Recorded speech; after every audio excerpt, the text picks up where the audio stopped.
Boa noite a todos. Boa noite, doutora Heloísa, doutor Tércio. Gostaria de iniciar agradecendo a Deus por essa oportunidade e a vocês por atenderem ao convite, por estar nos cedendo esse tempo precioso de vocês, tirando algumas dúvidas, fazendo aqui uma atualização da situação pandêmica que nós estamos enfrentando, situação atípica, e a gente já fez alguns debates aqui no Zoom, promovido por vocês dois, inclusive, e eu agradeço por todos eles, foram de suma importância, nos ajudaram muito, e eu queria pedir aqui, de início, para que vocês se apresentem, porque, como eu disse, eu posso esquecer alguma coisinha do currículo imenso dos dois, são duas figuras de um prestígio enorme na medicina, doutora Heloísa, doutor Tércio, cada um na sua área. Eu queria, primeiro as damas, né? Eu gostaria que a doutora Heloísa se apresentasse aqui para a gente. Obrigada, João. Dá uma boa noite aí, carinhoso a todos os amigos que estão nos assistindo, em especial São Domingos do Araguaia. Dá uma boa noite ao Tércio, que é médico ortopedista e do qual eu tenho o maior respeito, presidente da SBAIT, e um grande amigo que nós fizemos nesse tempo de pandemia, nos descobrimos, e é bem interessante contar a história do Tércio. Eu sou médica cardiologista, 31 anos de formada, me elegi deputada estadual ano passado, estou exercendo o meu mandato, conseguindo, com dificuldade, mas cumprir todos os compromissos que nós nos propusemos a fazer. Só um minuto, quem faz ao vivo tem dessas coisas, toca a campainha porque não foi combinado, eu só faz parte. Desligar, só desligar a campainha, pronto, gente. Faz Então, parte. E aí estou lutando aí, né, contra a Covid, estamos realmente combatendo e conseguimos lá pela LEPA apresentar no tempo adequado. Eu acho que isso foi uma coisa interessante, mas a gente vai deixar para falar daqui a pouco.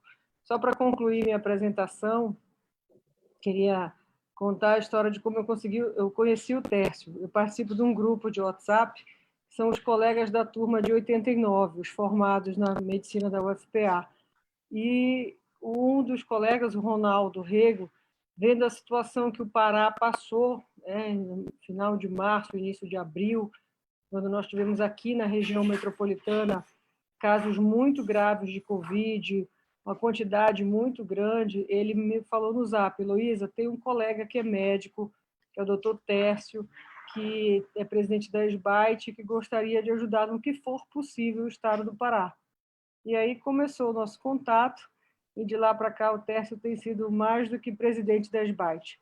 Tem sido um amigo do estado do Pará, fez diversas lives conosco, acho que essa é a 10ª live que ele faz conosco, compartilhando a experiência como presidente e como médico, nos orientando, dividindo informações, se mostrando bem disponível, tendo uma paciência enorme de repetir diversas vezes a mesma aula, porque eram vários grupos. Então, eu fico muito feliz, como médica, de poder participar do grupo e, principalmente, como deputada e cidadã paraense, de conseguir ver em vocês dois pessoas que estimulam, que se preocupam com o dia a dia do cidadão, têm realmente um espírito de coletividade. Então, obrigada aí pelo convite, João. Eu que agradeço, doutor Tércio, o senhor.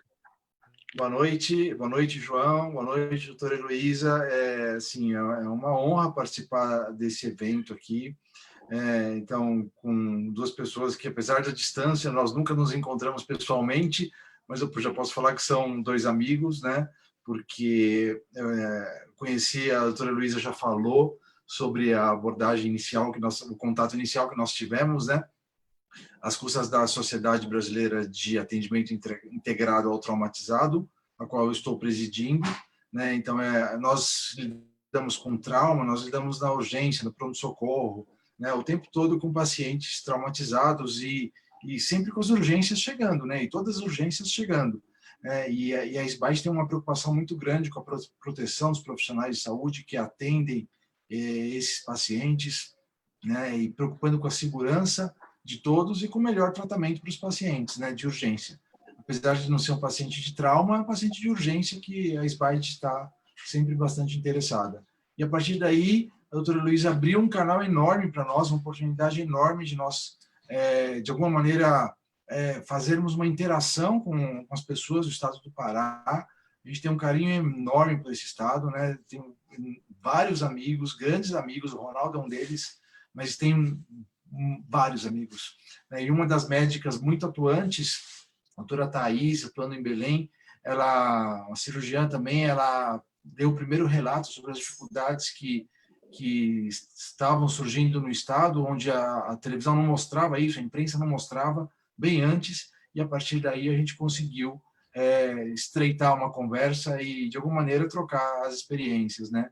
E o João é uma pessoa super ativa, que sempre está estimulado a trocar informações, trocar experiências, falar de dificuldades e fazer encontros como esse, que eu acho que são muito importantes nessa hora, né? Nessa hora, quando a gente aumenta a comunicação, a gente tem uma condição de alguma maneira, promover algum tipo de auxílio, né? Então, a comunicação é chave em processos de crise. E essa maneira que o João o tempo todo está buscando é muito relevante, muito importante, não só para o município dele, mas para todo o estado, e com apoio enorme da doutora Luísa, né, que está sempre junto, sempre...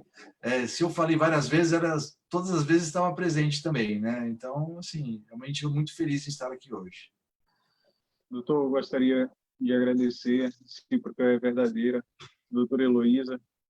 O senhor, como o senhor bem ressaltou, não nos conhecemos pessoalmente ainda.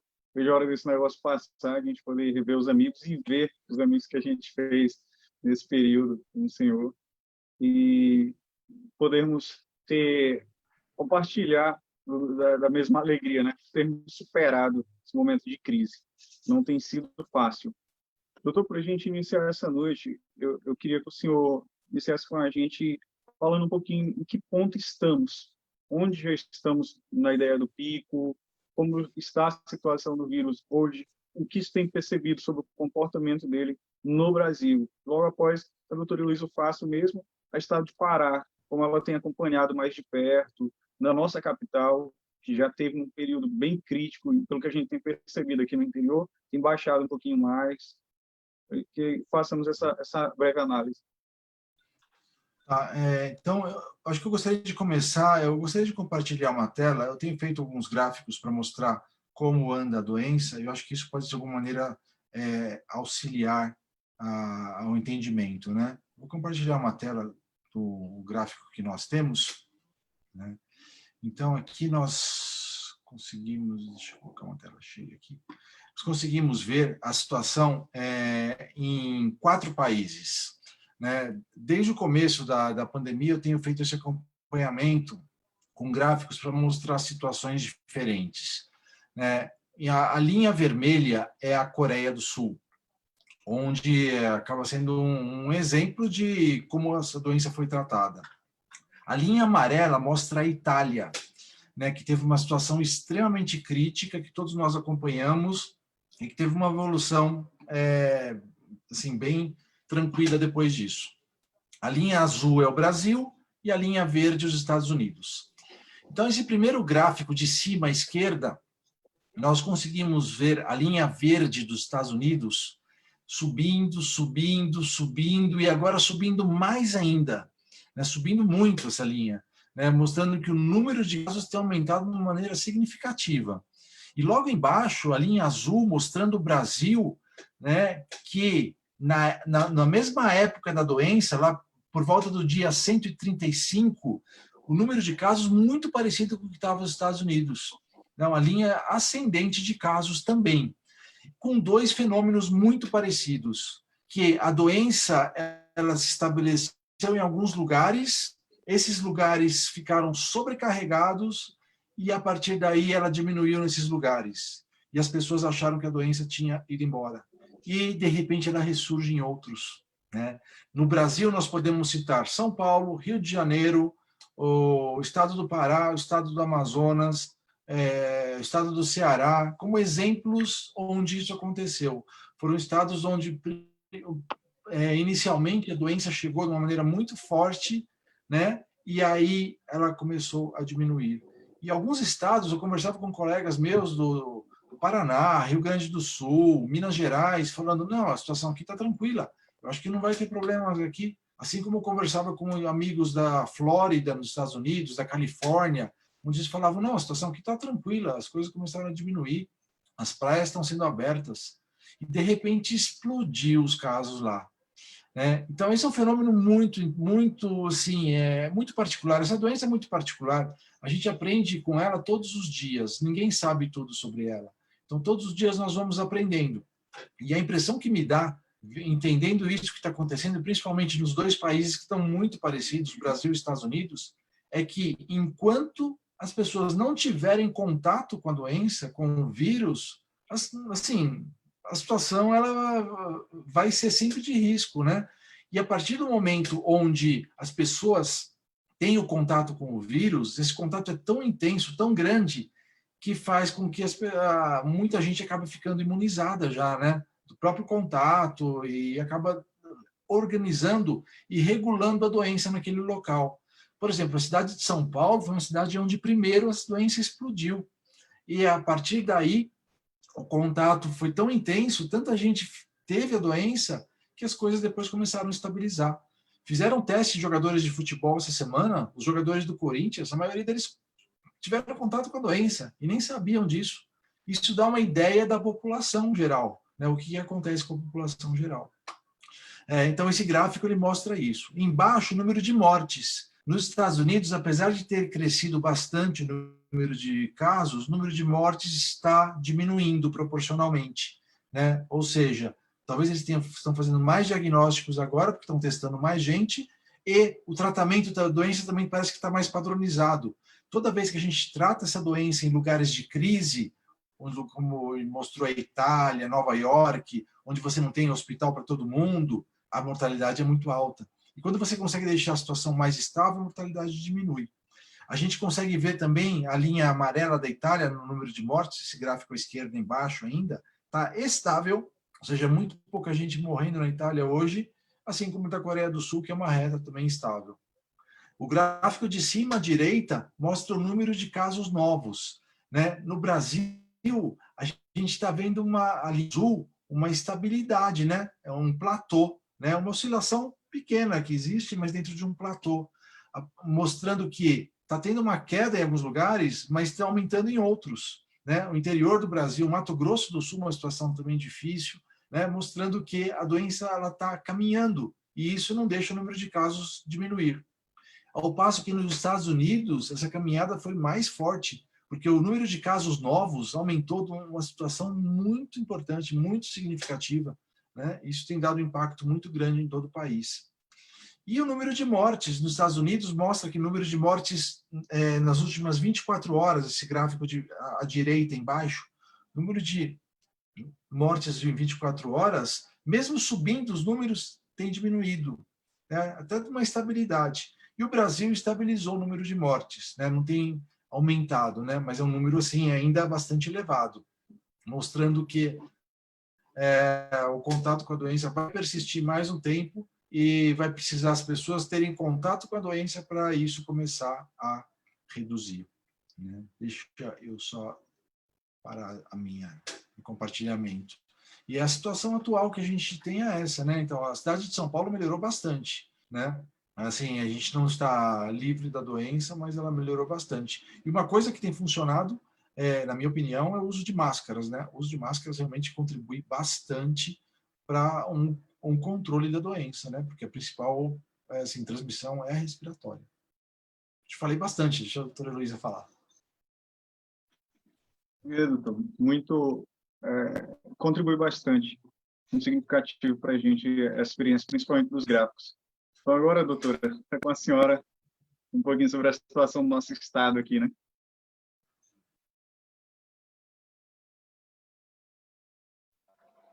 Só abrir seu microfone, doutora. Fechado. Okay. Eu me tornei uma fã do Dr. Tércio, né? Então, quando ele fala, eu fico aqui Hipnotizada, encantada. Isso é muito bom, a gente poder, nos dias de hoje, ter quem admirar, pessoas sérias, né? Então, ter referência, isso aí é muito importante. Aqui no Pará, eu me lembro que era meio de março, quando nós sentamos na Assembleia Legislativa, o deputado Alex Santiago e eu. O deputado Alex e o doutor Tércio, deputado muito atuante no sul do Pará. E o Alex me disse, Heloísa, tu que és médica, senta aqui, bora tentar fazer uma projeção da Covid no estado do Pará. E nós pegamos alguns cálculos, na época que era disponível em umas universidades, alguns aplicativos, e chegamos a um número que eu fiquei assustada. Eu falei, Alex, eu não acredito que no Pará não vamos ter esse número, mas o número que nós chegamos naquele dia, era por volta de 15 de março, foi 81 mil infectados no estado do Pará. Eu falei, eu não acredito, Alex, eu acho que a gente vai ter uns 50, 55 mil, deve ser por aí, não deve chegar a isso. E nós não só chegamos a 81 mil, como nós estamos hoje com mais de 100 mil pessoas infectadas no estado do Pará. Então, é impressionante, o vírus realmente ele é de um contágio rápido, e uma pessoa contagia 3, que contagiam mais 3, que contagiam mais 13, e a situação vai embora, não tem controle, né, do contágio, a não ser que a gente use máscara, fique em isolamento domiciliar, mantenha o distanciamento, são termos que hoje todo mundo conhece, não precisa nem explicar mais o que é isso, use o álcool gel, chega em casa, vá tomar banho, então são cuidados que estão muito já estabelecidos. E aí eu me lembro que no início da doença era aquela situação de espirrar e tossir, fazer assim com o cotovelo, né? Hoje nem precisa mais, porque está 100% da população usando máscara. E me preocupa quem não usa máscara. Aqui no Pará, eu não sei como é que está em São Paulo, doutor Tércio, mas parece que eu vi uma reportagem recente que foi todo mundo para a praia, fez dia de sol, e a turma não vai de máscara para a praia, e voltou meio que vida normal. E hoje me perguntaram à tarde, doutora, a senhora acha que já acabou a doença? Eu falei, de jeito nenhum. Nós vamos continuar tendo durante algum tempo casos novos.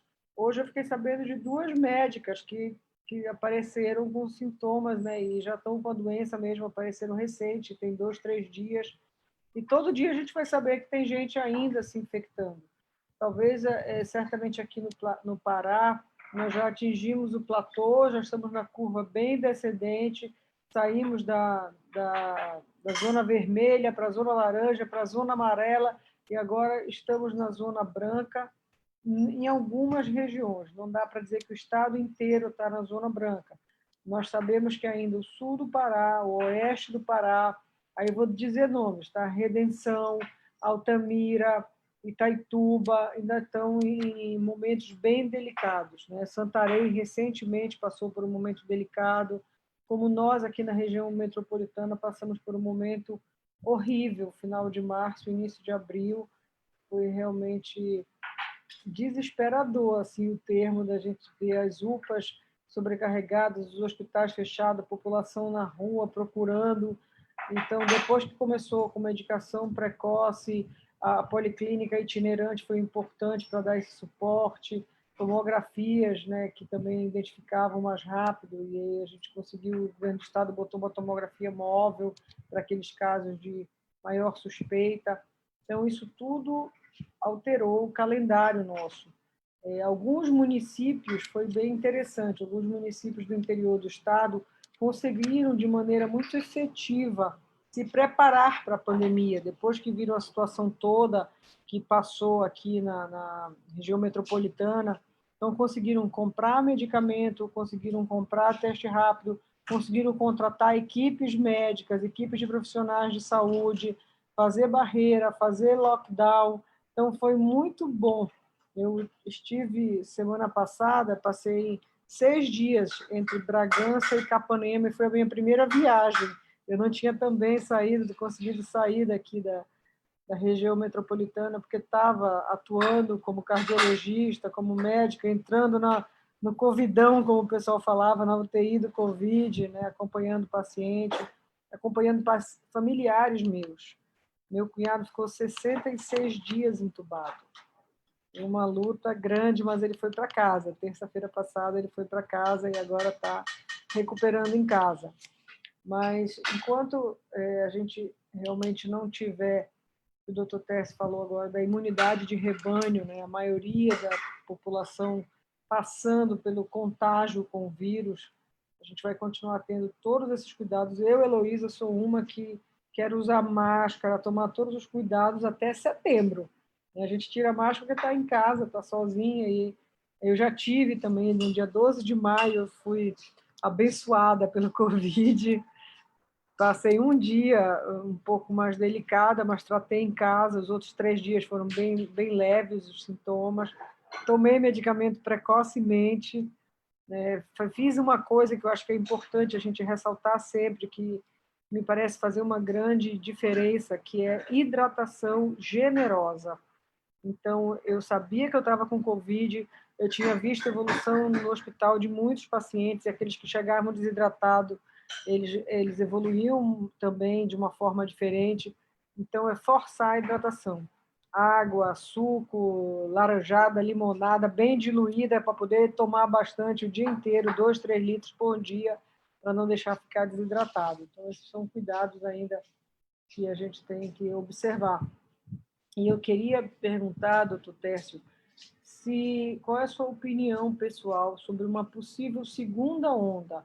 O que eu acho que pode acontecer no Pará é uma observação só, não é nada científico, mas nós tivemos esse final de semana muita gente já indo para praia, as praias liberadas, restaurante começou a liberar, bar liberou essa semana, e muita gente já sem máscara frequentando esses ambientes. Então, eu acho que vai ser um estudo observacional muito importante daqui a 15 dias. Qual vai ser o comportamento dos nossos hospitais? Isso vai ser um indicador muito importante para a gente saber se, olha, não estava na hora de ter toda essa alegria na rua, de pessoas se confraternizando, foi precoce.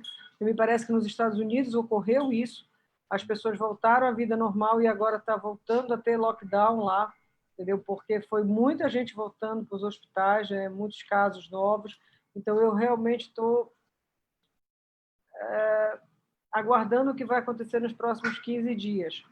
Se não acontecer nada, que eu espero que não aconteça, aí realmente algumas regiões do estado já vão estar, talvez, com a imunidade de rebanho, e a gente vai poder ficar mais tranquilo neste momento. Eu queria ouvir aí do Dr. Tércio essa questão da segunda onda precoce, porque liberou antes, ou uma possível segunda onda, como ando divulgando lá para janeiro, fevereiro. O que seria isso? Sim, essa é uma grande dúvida que nós temos, né? Especialmente aqui em São Paulo, onde também assim, tem sido liberado sistematicamente os locais, né?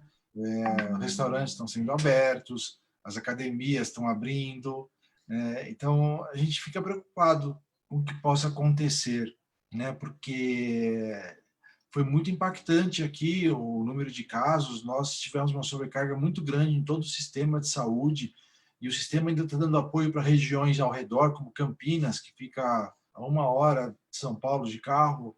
A gente tem dado apoio a cidades como essa, e uma segunda onda, com a mesma intensidade da primeira, seria fatal, né? Onde a gente não suportaria.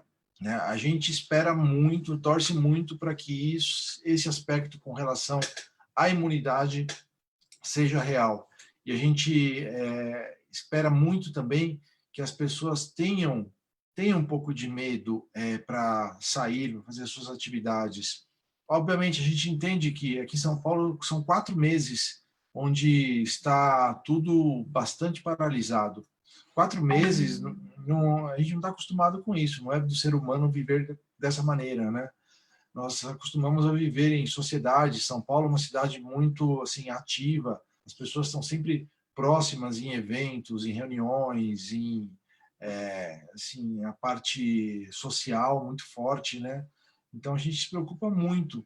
Então a gente espera que as pessoas tenham medo no intuito de sair o menos possível, sair com máscara, tomar cuidado de evitar aglomerações e não simplesmente achar que a pandemia acabou, porque ela não acabou, né? A gente espera um processo como esse, uma duração de estimativa de uns 2 anos, com um processo assim, né? Tem a fase aguda, né? O pico mais agudo da doença, que a gente espera que esteja na fase já posterior aqui no Brasil. Eu torço muito para que não haja um pico como está tendo nos Estados Unidos, né? E que os repiques que devem acontecer sejam de uma intensidade menor e mais espalhados, né? Para dar oportunidade para o nosso sistema cuidar de todos os pacientes que precisam, né? Porque o grande ponto é a sobrecarga de sistema. Quando nós avaliamos os lugares como a Lombardia, Nova York, que sobrecarregou o sistema de saúde, a mortalidade dos pacientes que precisavam de intubação chegava a 90%. Né? 90% é muito alto. Né? O sistema não dá conta, os profissionais de saúde não conseguem trabalhar de uma maneira tranquila num sistema sobrecarregado, onde no local onde cabem 10 pessoas, você coloca 30. Não dá para trabalhar assim. Você perde qualidade de trabalho. Então, isso seria uma coisa muito complicada. Né? Então, é importante que as pessoas tenham consciência de que a pandemia não acabou e que, obviamente, a gente entende todo mundo que tem que fazer as suas atividades ou tem que voltar ao normal. As pessoas estão numa situação financeira muito difícil. Em São Paulo, várias lojas, restaurantes, muitas pessoas desempregadas. A situação é muito difícil mesmo. Mas que façam isso com uma moderação e com um cuidado muito grande. Né? Porque se acharem que não precisa de cuidado nenhum, que está tudo terminado, vamos para a praia tomar sol, não precisa ir para a praia tomar sol agora. Vamos esperar um pouco mais, vamos se cuidar um pouco mais. Eu preciso trabalhar? Tudo bem, vai trabalhar, mas trabalhe com cuidado, se protegendo. Né? Então, é esse tipo de ponderação que é importante as pessoas terem. Né? Porque a gente está numa batalha muito forte, muito dura. É muito dura essa doença, a batalha é muito dura. Todos nós perdemos pessoas próximas com essa doença. Né? Então, isso é muito triste. Então, as pessoas têm que ter essa consciência de que a gente tem que manter ainda atenção, manter cuidados, né? E todos nos proteger. Doutor Técio, eu gostaria de fazer umas perguntas aqui que os nossos amigos aqui já estão fazendo, para a gente não deixar todas para o final. A gente trabalhar algumas dúvidas aqui, pelo que eu percebi, são dúvidas simples, e depois a gente fazer algumas reflexões. O Anderson Souza, ele está perguntando qual a duração para o uso da máscara caseira, qual a duração de uso ali. E a Railane está perguntando, essa é uma grande dúvida, quem já pegou uma vez, pega a segunda, e aí, aquele GG dura quanto tempo? As perguntas são perguntas boas, né? A máscara caseira, assim, ela tem uma função muito importante de evitar.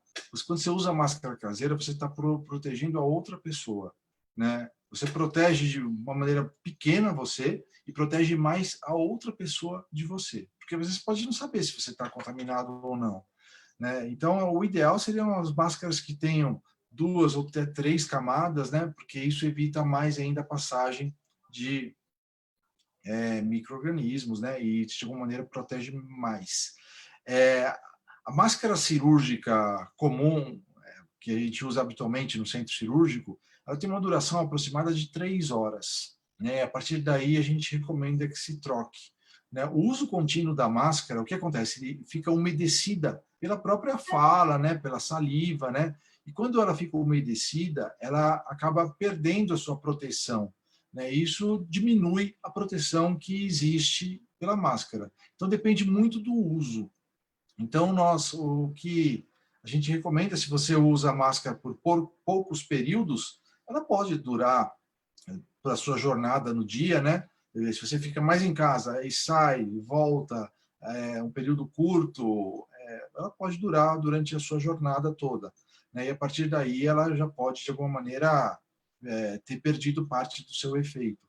Né? Agora, se você vê que ela está úmida, aí seria importante você se preocupar em trocar, para você ter o efeito total dela. E tem uma outra pergunta, desculpa, qual que era, João?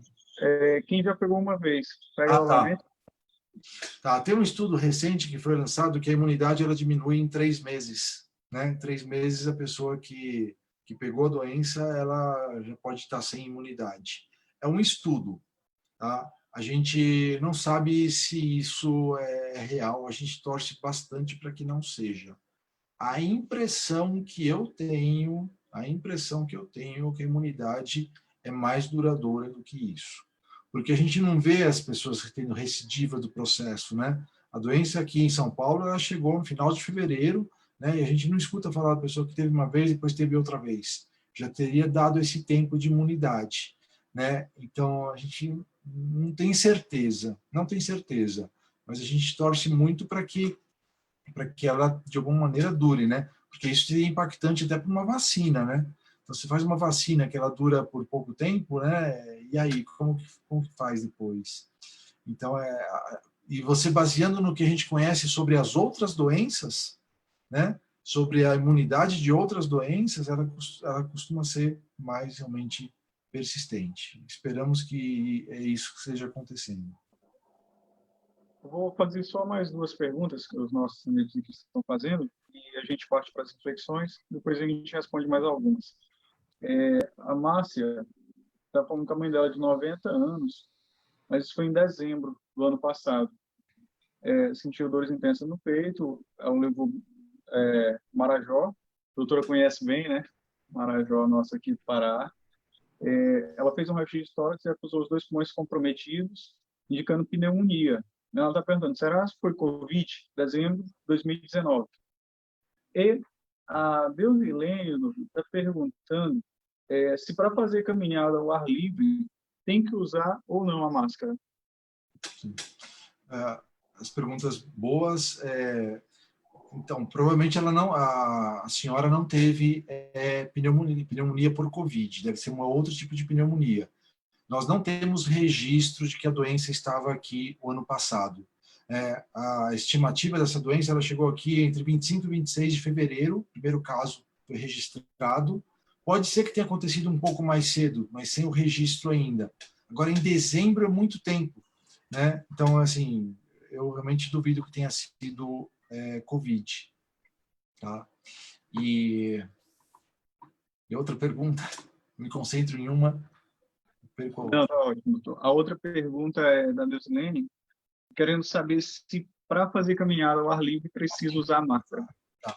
É recomendável que se use, né? É recomendável que se use, porque quando todos usam a máscara o tempo todo fora, você consegue ter uma proteção coletiva. Se você começa a selecionar situações que você usa máscara, aí você já perde esse efeito. Porque uma pessoa pode pensar, eu estou andando na praia, que tem brisa, então eu posso andar sem máscara. Aí outra pessoa está andando na rua, bom, estou andando aqui na rua, aqui tem um vento também, eu posso usar sem máscara. Quando você vê, tá a maioria sem máscara. E aí você perdeu o efeito. O efeito só se consegue com a máscara quando as pessoas entendem que ela deve ser usada o tempo todo quando você não estiver em casa. Tem que usar o tempo todo, porque aí tem efeito, porque aí todo mundo protege todo mundo. Porque se algumas pessoas resolverem não usar máscara, elas estão colocando a saúde de quem estiver ao redor delas em risco. Então, se você for numa reunião, numa sala, onde uma das pessoas estiver sem máscara, sugestão, saia da sala, não fique naquela sala, porque você vai estar em risco. Então, esse é o grande ponto da máscara, por isso que ela funciona, porque quando todo mundo usa máscara. E é importante que a gente utilize ela como uma peça de vestuário, né? 100 anos atrás, na outra pandemia, as pessoas usavam chapéus, né? Os homens usavam chapéus, né? Saíam na rua de chapéu. E assim, a moda agora é a máscara. Então a gente tem que conscientizar as pessoas que, não, arruma uma máscara legal para você sair na rua. Às vezes a pessoa pode ficar empolgada. Coloca uma máscara do Remo, do Paysandu, né? Ande na rua com essa máscara, você vai, sim, defender as cores do seu time e vai estar protegendo todo mundo. Eu acho que esse tipo de conceito deve ser colocado para que as pessoas se protejam mesmo. E, doutora Heloísa, a gente tem, inclusive quando a senhora fala de alguns outros picos que a gente tem esse medo, a história nos ensina muito. E como eu falei em uma outra conversa da gente, a questão da gripe espanhola, tiveram mais 2 picos posteriormente. A gente torce que não tenha, mas vamos lá para a sua especialidade, que é o músculo que faz o restante do nosso corpo ter vida, né? É o coração. Doutora Heloísa, em meio a essa pandemia que a gente está vivendo, está todo mundo aflito. Quem não é do grupo de risco tem um parente, tem um amigo próximo que é do grupo de risco, infelizmente, e a gente vive uma constante crise de ansiedade. E aí, essa ansiedade a longo prazo, que eu acredito vai perdurar durante essa quarentena, durante o período da pandemia, a ansiedade em boa parte da população. E junto com isso acompanham as crises depressivas. Eu li uma reportagem que diz que a venda do Rivotril aumentou bastante nesse período. E aí, quando vai acabar o risco de ter doenças cardíacas, ou ter as cardiopatias, é grande, existe, podem ocorrer devido a esse elevado nível de estresse? João, acho que são 2 perguntas muito boas que você fez. Primeiro, eu vou te responder da cardiologia. Nós sabemos que o coração é o segundo órgão mais afetado pelo Covid, pelo coronavírus. Primeiro é o pulmão, o segundo é o coração. E nós, cardiologistas, temos tratado muito paciente com miocardite, que é a inflamação do músculo, derrame pericárdico, bastante. Então, assim, 6 semanas após o contágio do Covid, a gente tem feito o ecocardiograma seriado, tem repetido os ecocardiogramas e tem achado muito problema de coração e tratando. Então, assim, aquele paciente que passou o período da Covid, da doença, e 4, 6 semanas depois começa ainda a ter muita persistência de dor no peito, a gente precisa investigar e tentar fazer um ecocardiograma, porque nós temos tratado muito paciente que tem ecocardiograma alterado. Então, isso é um aprendizado que a gente precisa divulgar, precisa ficar atento. Doutora Luísa, tem que fazer ecocardiograma agora em todo mundo, botar ecocardiograma portátil e sair fazendo todo mundo que teve Covid? Não. É uma população pequena, restrita, mas a cada 200 pacientes a gente tem encontrado 1 ou 2 pacientes que têm tido ecocardiograma alterado, que têm sintomas bem prolongados, paciente às vezes com 8 semanas após o Covid ainda tendo sintoma de dor no peito, a gente vai procurar e acha alteração no coração e está tratando essa alteração. Essa alteração, ela mata pouco, mas ela maltrata muito. Tá? Então, não é que todo mundo aí de São Domingos tem que sair correndo para fazer vaquinha, pagar eco particular negativo. Não precisa. Mas um ou outro a gente vai precisar tratar e saber que os sintomas eles ficam prolongados, até 8 semanas nesse grupo de pacientes.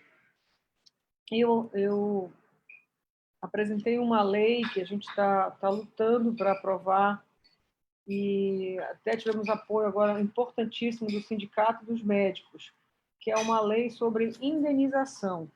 Então, por que eu vou falar da lei? Nós tivemos pessoas que vieram a óbito, né, atendente de hospital que estava atendendo Covid, motorista de ambulância, enfermeiro, médico, técnico de radiologia, qualquer profissão que tivesse lá, tiveram óbito. Então, a gente botou essa lei para indenizar as famílias que perderam alguém na pandemia ou alguém que esteja com uma incapacidade temporária até conseguir ir para o INSS, ou uma incapacidade permanente. A gente está lutando para aprovar. Eu acho que nós vamos sair com algumas sequelas, sim, da Covid. Sequelas, como você falou, cardiológicas, sequelas neurológicas, sequelas pulmonares, principal vão ser as sequelas pulmonares, e talvez depois das sequelas pulmonares sejam sequelas emocionais. Gente que ficou com síndrome de pânico, com ansiedade, como você falou. Então, nós vamos precisar dar um suporte. A ansiedade vai melhorar? Vai ser um dos primeiros sinais e sintomas a desaparecer, mas precisa ter suporte. Até terapia de grupo não deixa de ser o que a gente está fazendo agora, né, para mostrar para essas pessoas que vai passar o medo. Foi muita gente com medo, foi muito difícil. A gente liga a TV, liga a rádio, lê jornal, é só falando desgraça da pandemia, mas vai ser superada. Então, esses grupos coletivos vão ser bem importantes da gente continuar fazendo live voltada aí também com psicologia de suporte, terapia de apoio, porque isso vai passar. Todo mundo vai passar. Se vai ter vacina em agosto, se vai ter vacina em dezembro, se vai ser vacina só em 2021, nós não temos essa garantia nem essa certeza. Eu acho que o mundo inteiro está correndo atrás de uma vacina o mais rápido possível. Quando isso virá, não sabemos. Então, até lá, é a gente ter muita solidariedade, muito respeito, muito cuidado, uma retomada gradual das suas atividades. Eu tenho tido cuidado muito no consultório, voltei a atender, mas tenho tentado restringir.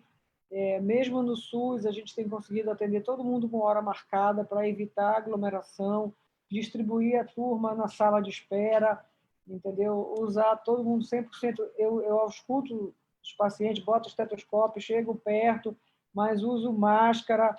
Eu uso uma máscara cirúrgica, boto uma N95, boto um face shield, faço minhas orações. Então, assim, estou super protegida, né? Fiz a minha IgG, e aí eu não sei, Tércio, o que seria interessante, por exemplo, eu fiz a IgG, deu positiva 1,7. Tem gente que tem 6,0 de IgG Fly, está esnobando, né? Está cheio do anticorpo. Esse aí vai para o Hemó para fazer a doação. Mas é bem interessante a gente repetir, quem puder, no final de 4 meses de doença, repetir o seu IgG. Será que vai cair, não vai cair, vai manter? E é uma doença nova, está todo mundo estudando, eu volto a repetir. Se alguém disser que é fera, que é craque, que domina o Covid, desconfie, está todo mundo aprendendo ainda. É isso mesmo. Existe a tendência de diminuir os anticorpos mesmo, né? Quando a gente faz os exames. A gente tem visto bastante. Alguns colegas com valores até bem mais altos, né? E que depois acabaram fazendo de novo e viram que estavam um nível menor. Né? Tristeza. Então, um pouco de medo, mas... Dá uma dor no coração, né, doutora?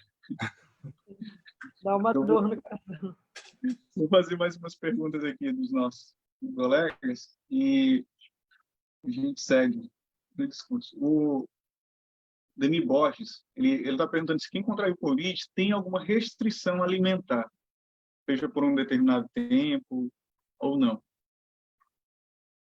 Não tem nenhuma restrição alimentar.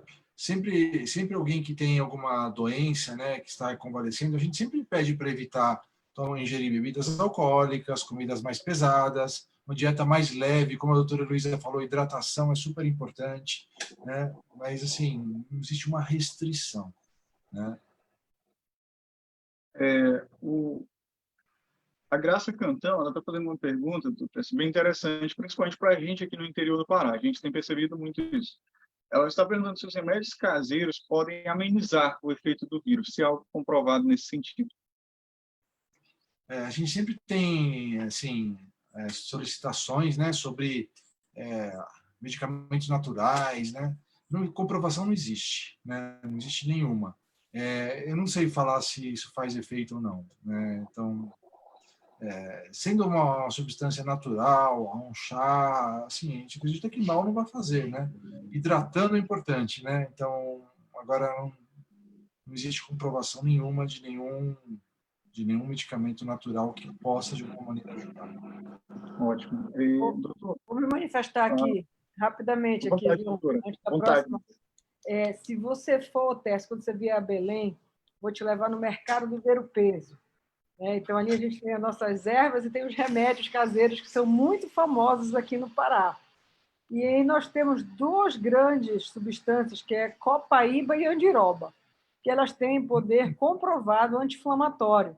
Então, se trata muito aqui, não sei, João, depois tu me complementas se aí também em São Domingos, mas aqui em Belém a gente usa muito para dor de garganta, para a criançada lá, passa lá, faz um embrocamento lá com copaíba, andiroba, e a coisa melhora bastante. Então, o que eu acho é que não dá para tratar o Covid só com medicamento natural. Nós vamos precisar ter, em muitos casos, um tratamento rigoroso, entrar em casos extremos com corticoide, antibiótico, tratar a doença como uma virose grave, como ela de fato é, que leva à morte. Não dá para dizer, vou só fazer um tratamento natural. Eu acho que é arriscar muito. Agora, tem pessoas que têm sintomas mais leves que a gente pode complementar com chá, com tratamento natural, né? Não vai fazer mal nenhum, vai fazer bem, vai complementar. Ótimo. E, doutor, estava lembrando um pouquinho, a rotina nos hospitais foram alteradas. A rotina de todos os hospitais foram alteradas, só que a gente percebe que no interior, e acredito que nas capitais também deve estar latente essa questão. Só que as outras doenças não pararam, e a gente tem que manter os cuidados. As virais em si continuam circulando, todas as demais. A questão do Covid é que é pandêmico, é um momento atípico, e está, digamos que no momento, né? Tem que ser discutido realmente, tem que ser tomado cuidado. Não se conhece muito sobre o vírus, então, um dos principais motivos, não há vacina, etc. E sobre essa rotina no hospital, eu me lembro do humorista piauiense João Cláudio Moreno, quando ele conta uma anedota lá, ele diz que tem muito acidente de moto lá no hospital regional e quando ele chega, os pacientes estão lá, todos feridos, machucados de moto, ele começa a perguntar de um por um o que aconteceu. Quando chega no último, ele, não, todo mundo foi moto, então esse último também vai ser. Ele pergunta para a senhora, foi moto? E ela, não, foi uma facada brigando por moto. Então, agora a gente está meio que ao contrário, né? Assumiu essa rotina. O pessoal, talvez, devido também à questão pandêmica, deram uma recuada, diminuíram um pouco acidentes, essa questão do trauma. O senhor que é da SBAIT vai saber explicar muito bem, deu uma diminuída, mas, em consequência, a contaminação pelo vírus está lá em cima. O senhor pergunta, deu muito movimento no hospital? Normalmente, movimento rotineiro, como a gente chama, não. Mas a fila para os pacientes de Covid estão aumentando a cada dia. E, neste período, eu vi uma postagem do senhor com relação a esse sentido. Parecia que a gente estava chegando no pico, aí vem as cidades menores, todas com um boom do vírus, mantendo o pico lá em cima. E, nesse atual momento, as recomendações continuam sendo válidas, houve alterações de início, não procure o hospital, sintoma gripal, mantenha-se em casa, e etc. Alterou alguma coisa ou continua? É muito boa essa pergunta, João, porque assim, o que a gente viu aqui em São Paulo é que no começo da pandemia, né, eu posso falar isso por volta de quando as pessoas se deram conta que tinha um problema em final de março, todos os hospitais onde eu trabalhava esvaziaram. Pronto-socorro, não tinha ninguém ia para o hospital, porque ficavam com medo de ser contaminados no hospital. Né? E até surgiu um efeito assim bastante negativo que a gente sentiu, nós profissionais de saúde, né? Onde as pessoas tinham medo até de conversar com a gente. Quando chegava em algum lugar e falava que é profissional de saúde, teve colegas que falaram que não puderam entrar em determinado lugar porque falaram que eram profissionais de saúde, né? Então, até um preconceito que existiu com relação a isso no começo da doença. Persiste, mas melhorou, agora ultimamente melhorou. Então, em geral, os hospitais ficaram vazios. E aí, isso aqui em São Paulo, aí começaram a encher principalmente com Covid, encheram bastante com Covid, e aqueles pacientes que estavam em casa, que precisavam de ir no médico, esperaram um pouco, seguraram um pouco, mas aí precisaram retornar ao hospital. E aí o hospital começou a encher bastante. Isso a gente começou a ver já no mês passado. Os hospitais bem cheios, ainda com muitos casos de Covid e outros casos também. Casos de afecções agudas de membros inferiores, no caso de diabéticos, pacientes com pancreatite que precisavam ser operados, era dado alta porque não tinha centro cirúrgico disponível, iam para casa, depois de uma semana, nova crise de pancreatite aguda. Então, assim, isso mudou muito com a rotina dos hospitais, né? E agora nós estamos numa fase onde nós estamos tentando voltar a alguma coisa parecida com o normal, porque as pessoas, elas estão precisando disso, estão precisando ir ao hospital, né? E com relação às recomendações, o que se falava bastante é que as pessoas procuram o hospital apenas se tiver algum sintoma assim mais grave, né? O Ministério da Saúde ele tem modificado um pouco essa orientação, onde tem sugerido que as pessoas não fiquem muito tempo em casa sem assistência e procurem o hospital tardiamente. Porque também, se procurarem tardiamente, vão chegar numa situação muito ruim, né? Então, é importante que alguém tenha sintomas, tenha, de alguma maneira, acesso a algum tipo de informação sobre o que ela deve fazer, né? Existem vários canais de telemedicina que, de alguma maneira, ajudam nisso, né? Existe também a possibilidade, agora que os serviços estão menos sobrecarregados, das pessoas procurarem o hospital para tirar algum tipo de dúvida, né? Mas isso, de alguma maneira, pode, uma segunda onda, ser uma situação bastante complicada. De uma maneira geral, o que eu recomendo? Se a pessoa estiver se sentindo bem, não tem sintomas respiratórios significativos, como falta de ar, mal-estar, sensação de desmaio, ou febre muito alta persistente, ou muita tosse, que talvez em casa seja um local seguro para ela ficar, desde que ela não tenha os fatores de risco. Agora, se tiver a menor dúvida com relação a qualquer situação, que ela procure atendimento médico, porque é a melhor maneira de ela conseguir tirar a sua dúvida, né? Tá ótimo, doutor. A Sainara, minha esposa, a bióloga, está fazendo uma pergunta aqui. Ela disse que ouviu relato de pessoas que contraíram o vírus e que disseram que ficaram com certo lapso de memória. Ela quer saber se há alguma comprovação disso. A gente já tem algo nesse sentido? Eu nunca li nada sobre isso, né? Na literatura que a gente tem visto, né? A gente não tem visto esse tipo de relato, né? Obviamente que é uma doença grave, né? Que afeta a pessoa, afeta, como você e a doutora Luísa falaram, afeta, dá muita ansiedade nas pessoas que têm essa doença, e isso causa alterações comportamentais, alterações do sistema nervoso central, e de alguma maneira, indiretamente, pode estar relacionado, né? É um estresse muito grande, né? Que causa uma série de alterações no organismo. Eu acredito que, nesse sentido, possa justificar, mas que deve ser algo transitório. Não sei o que a doutora Heloísa pensa sobre isso. Eu li vários artigos, mas eu não vi nenhum caso de encefalite, que pode atacar o sistema nervoso central, dar encefalite. Eu desconheço aqui, eu até vou, amanhã ou quinta-feira, voltar lá no Covidão, que a gente chama, que foi um hospital grande que ficou reservado aqui com mais de 250 leitos para o Covid, e vou ver se tem algum relato aí, mas assim, de perda de memória, não, João. Tá ótimo, doutor. Tem algumas coisas que a gente acaba vendo na prática, eu até conversei com o doutor Técio, questão cólicas renais, alguns pacientes, um já tinha problema renal, dois não.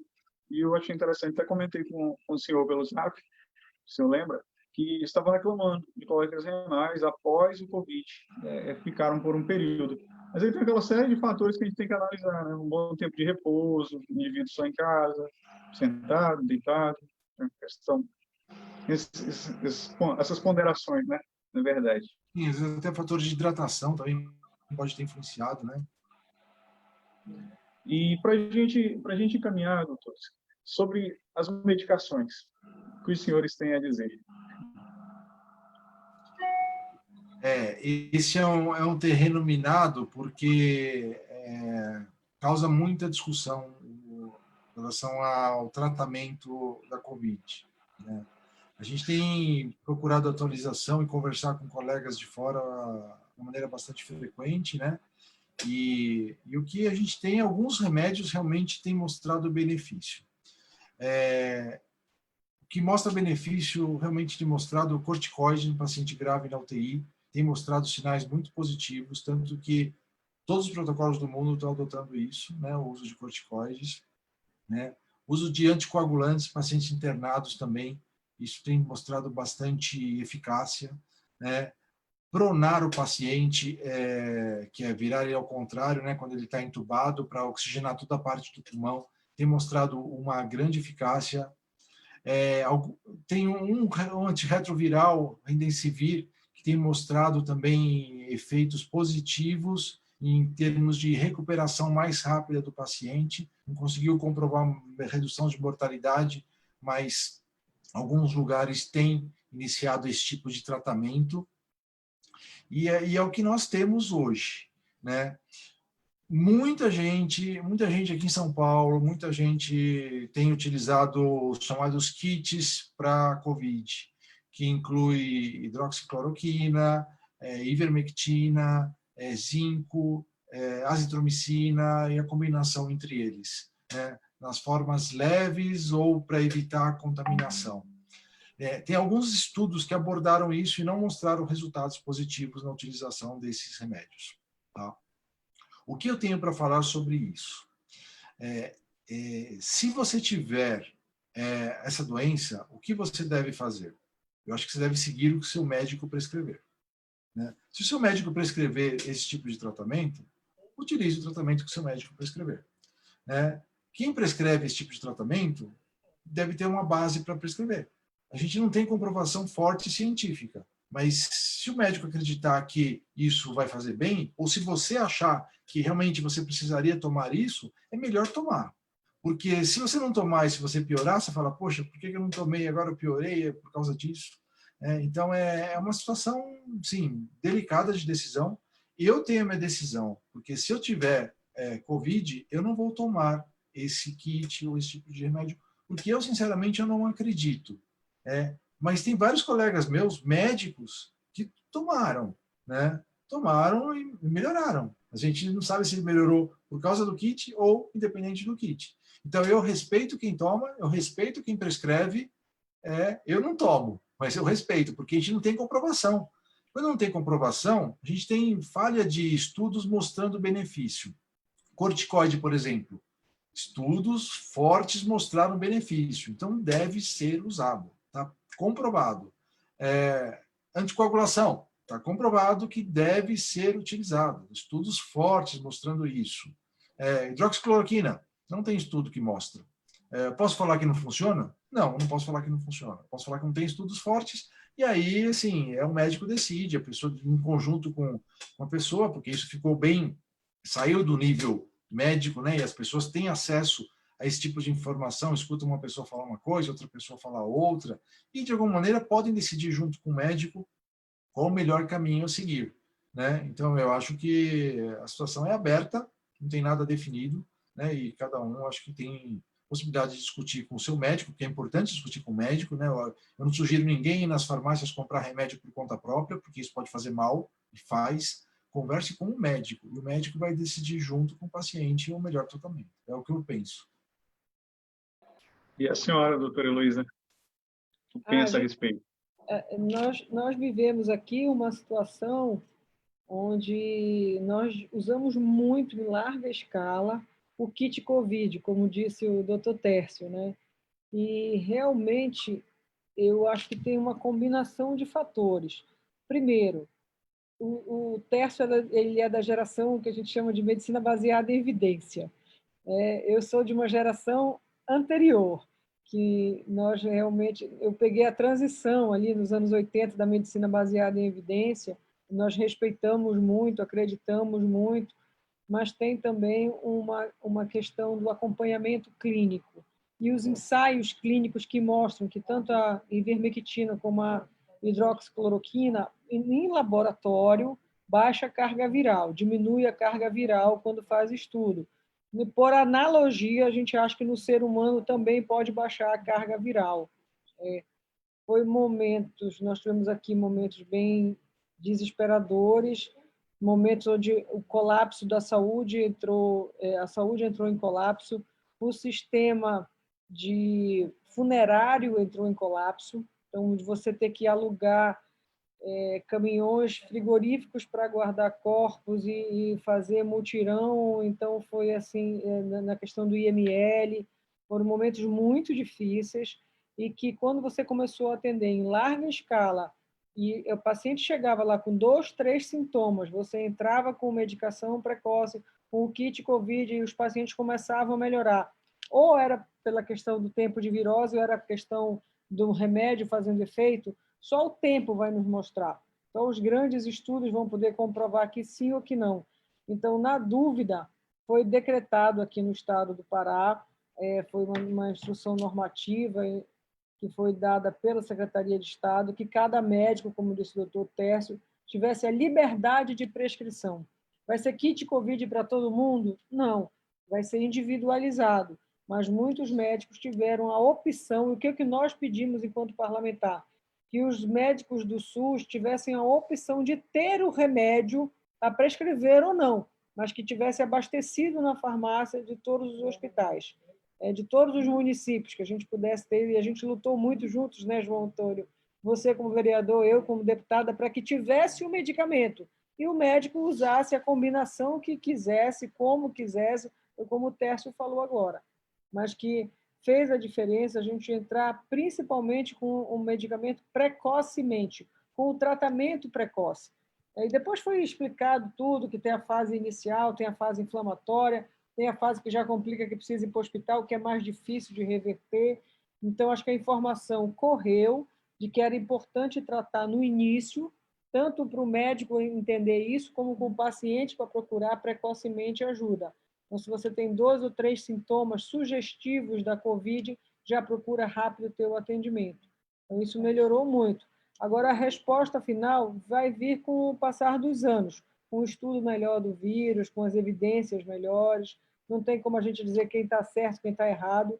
Foi lamentável o que ocorreu no cenário político, foi uma desgraça de a gente polarizar, dizer, esse defende tal remédio, então defende tal linha de conduta política, aquele defende...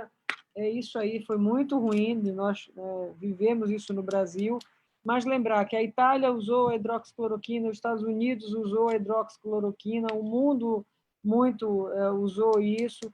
Se está certo ou se está errado, a gente vai precisar de tempo para responder.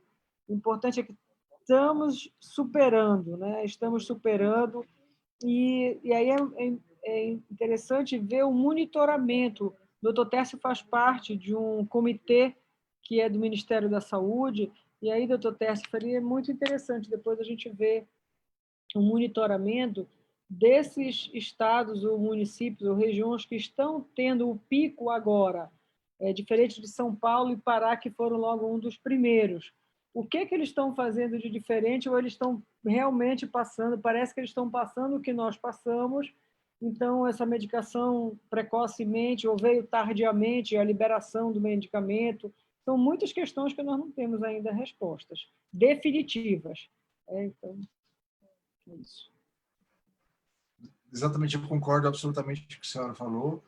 E realmente o Brasil ele tem uma oportunidade enorme de dar essa resposta, porque tem muita gente que está usando o medicamento, outras pessoas que não estão usando.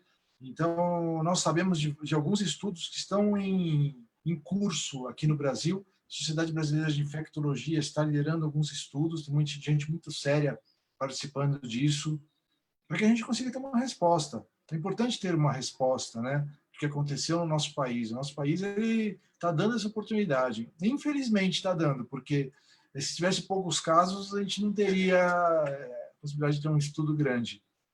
Mas como aconteceu, né? Está acontecendo, então se a gente conseguir aproveitar isso de uma maneira, seria importante, porque realmente, como a doutora Luísa falou, não temos essa resposta aí sobre o porquê que está acontecendo isso agora, né?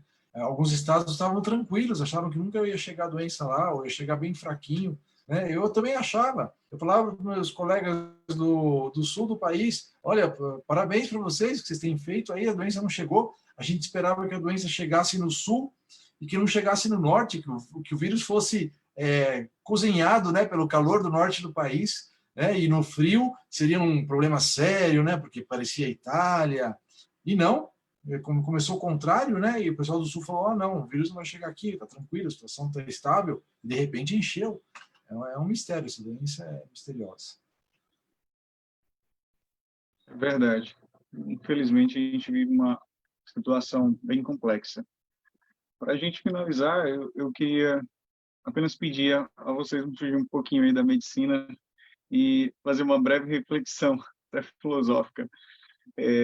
Como é que a gente consegue manter até o final?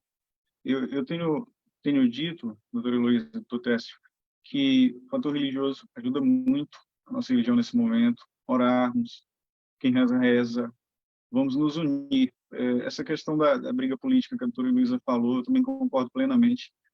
O inimigo era para ser apenas um só, o Covid, não era para estar puxando para o lado A ou o lado B, era para a gente estar contra o inimigo só, tentando superar esse momento. Eu sempre disse que é um momento de união, um momento de extrema fraternidade, é hora de quem pode ajudar os outros, até de uma forma altruísta, tentando proteger os seus familiares e amigos que estão no grupo de risco.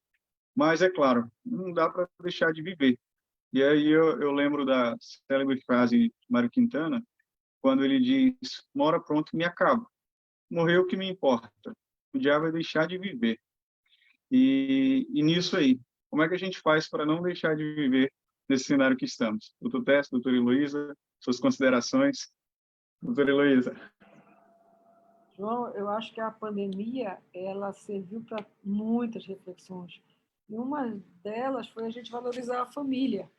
Né? Tivemos que ficar mais em casa, todos nós confinados. E tem famílias que dão depoimentos fantásticos. Né? Eu fui uma que fui abençoada de poder ficar mais tempo com a minha mãe, com meus irmãos, na minha casa. E a gente realmente melhorou o relacionamento, teve muita oração, teve muita proximidade com Deus. Eu acho que isso tudo ajudou muito a passar esses meses mais difíceis. Muita fraternidade e colaboração. Mas, infelizmente, tem um dado duro para que a gente tenha que conviver e como reverter isso. Aumentou em 38% o feminicídio.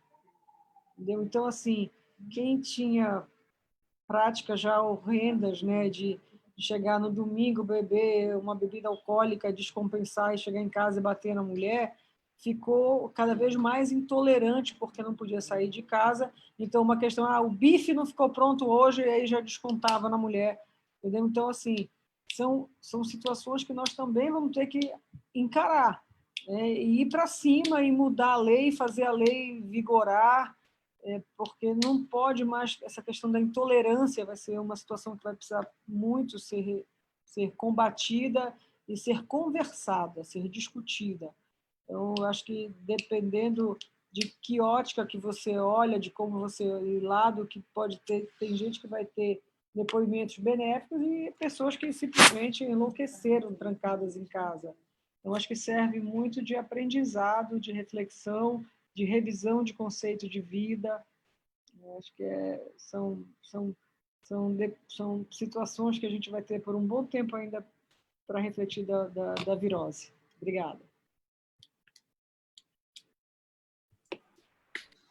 Então, assim, a situação é muito difícil, né? Toda vez que a gente passa por uma situação muito difícil como essa, a gente tem que tentar tirar alguma lição disso e como nós podemos crescer com isso, né? Nós temos que crescer, né? Então, e isso serve muita reflexão. As pessoas em casa, eu acho que a oportunidade para refletir e ver como que você pode fazer melhor, né? E eu lancei quando eu estava no meio da situação crítica, eu lancei um desafio no Facebook, falei: você já ajudou alguém nessa pandemia? Ajude alguém, tem várias maneiras de ajudar alguém. Ajude alguém. Alguém pode estar precisando mais do que você e alguém pode vir te ajudar também. Então, essa corrente é uma corrente importante, né, de a gente crescer como pessoa. Se eu pudesse voltar atrás 6 meses, igual aquele filme Efeito Borboleta, né? Que de repente você volta todo o filme, né? 6 meses, né? Escutou falar da pandemia na China. Eu fiquei pensando isso. O que eu faria se eu fosse ministro da Saúde? O que eu faria? Eu faria 3 coisas. Eu começaria já a indicar o uso de máscaras para todo mundo, né? Que a máscara realmente é algo super importante e que as pessoas tenham as chances de aderir mais facilmente. Eu investiria maciçamente no treinamento de profissionais de saúde, para que eles pudessem tratar melhor as pessoas e se contaminar menos. Perdemos muitos colegas profissionais de saúde, muito mais do que deveríamos. Então, eu investiria maciçamente no treinamento de todos os profissionais de saúde que fossem ser dirigidos para os centros de tratamento de Covid. E o terceiro ponto, eu investiria todo o dinheiro que eu tinha em reforçar, aumentar hospitais, leitos de hospitais de terapia intensiva, porque isso mostra que o Brasil precisa disso. A doença mostrou que nós precisamos, nós estamos muito frágeis, né? E seria um legado, né? A Copa do Mundo deixou um legado, né? Deixou vários estádios de futebol, alguns não servem para mais nada hoje, né? Mas o legado de deixarmos hospitais equipados para a nossa população, hospitais do SUS. O SUS foi muito importante, tem sido muito importante para o tratamento desses doentes. Estados Unidos não tem SUS, situação crítica para muita gente lá. Nós temos o SUS. Então, investir, além de treinamento das pessoas, em leitos de UTI, leitos de terapia intensiva, isso teria mudado a história e teria salvado muita gente. Então, se pudesse voltar atrás, eu acho que essas 3 coisas, eu acho que a gente poderia ter feito melhor. Muito obrigado, doutor Técio. Obrigado, doutora Heloísa. Acho que muito enriquecedor. Eu tenho dito que conhecimento realmente é poder. A gente conhece, a gente entende, da situação fica mais fácil. Inclusive, na conversa que a gente teve pelo Zoom com o psiquiatra, ele disse que parece que quando a gente enfrentou realmente o vírus de frente, a gente deu uma até acalmada, porque estava todo mundo muito aflito, a gente estava frente ao desconhecido, né? E agora a gente está de frente à situação, de frente ao vírus no cotidiano. E talvez pensava-se que não chegaria, chegou, está aí, e a gente está tendo que readaptar nossas vidas. E eu tenho dito que é realmente um momento de readaptação. Essa é a segunda live com a doutora, a primeira com o doutor Técio, e a gente tem aprendido, antes dessa pandemia, eu acho que eu tinha um aplicativo de conversa em grupo. Hoje eu tenho 4, 5. Eu acredito que os senhores devem ter mais, as senhoras devem ter mais. Então, a gente está precisando readaptar nossa rotina, nossa vida. Eu estou girando em torno disso. E uma das coisas que eu fiz, que deu bem certo, eu comecei a filtrar as informações. Comecei a cortar muito, fechei os espaços para as fake news, comecei a buscar algo concreto e selecionar os jornais, selecionar os canais, selecionar as informações para tentar contornar a situação. Então, eu acho que a gente está reaprendendo e aprendendo a viver com a situação, embora a gente torça e espere que ela não perdure. E as expectativas de vacina, doutor Técio, para a gente encerrar, doutora Heloísa, como estão? Olha, os otimistas falam que até o final do ano a gente vai ter a vacina. Os pessimistas falam que a gente não vai ter a vacina. Os realistas falam que por volta de 1 ano, mais ou menos, deve surgir a vacina. Esperamos que os otimistas estejam certos, né? A gente torce bastante para isso. Concordo aí com o doutor Técio. Hoje me ligaram, doutora Luísa, que bom que já vão lançar a vacina em agosto. Eu fiz uma cara de paisagem, né? Porque eu desconheço isso. Acho que os laboratórios sérios estão correndo o máximo que pode, mas não tem uma data prevista. E eu queria já aproveitar para agradecer, João, a oportunidade desse bate-papo. Todo mundo aprende bastante, é a oportunidade da gente poder interagir. E queria saber como é que está hoje o cenário aí em São Domingos, da Covid. Ótimo, doutora. 26 mil habitantes, a gente tem lá o boletim de hoje, o boletim epidemiológico. 374 casos confirmados, 264 descartados, 251 monitorados, 223 recuperados, isso é excelente, e, infelizmente, 7 óbitos. São os números de São Domingos, hoje. Bom, acho que no total passaram bem aí, né? Conseguiram passar bem pela doença, graças a Deus. Que bom, parabéns.